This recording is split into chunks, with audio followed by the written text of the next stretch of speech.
Congress just passed a bill that could add real housing supply to the market, and the signing got canceled. Here's what happened and what it means for your next deal.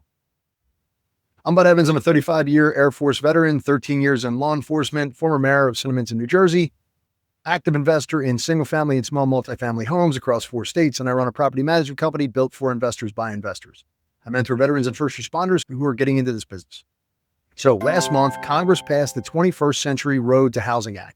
The goal was to simply add supply. The bill was supposed to make it easier to approve manufactured homes, the kind built off-site in a factory and then shipped to the lot. It also offered grants and forgivable loans to fix up existing homes that have fallen into disrepair. Both pieces, they matter to you. Manufactured housing is a lower cost entry point on a lot of markets. Rehab grants can lower your basis on distressed properties if you know how to use them. Then the signing ceremony got canceled.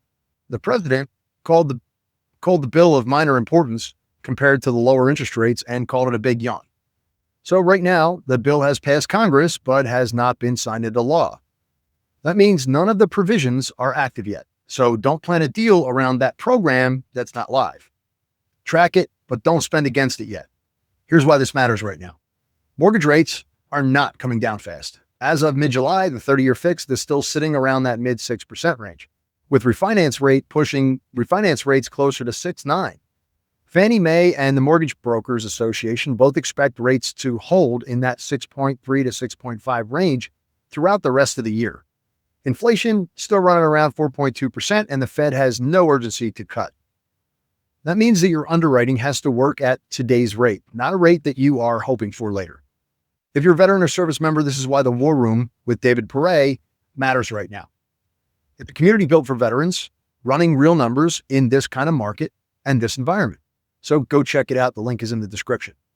Here's a checklist for you, okay? Don't build a deal around the housing bill until it is signed into law. Next, track changes to manufactured housing approvals in your target market once they're signed. Underwrite every deal at the current rate, not a projected rate. Watch your CPI and PCE releases this month. They will move rates before the next Fed meeting.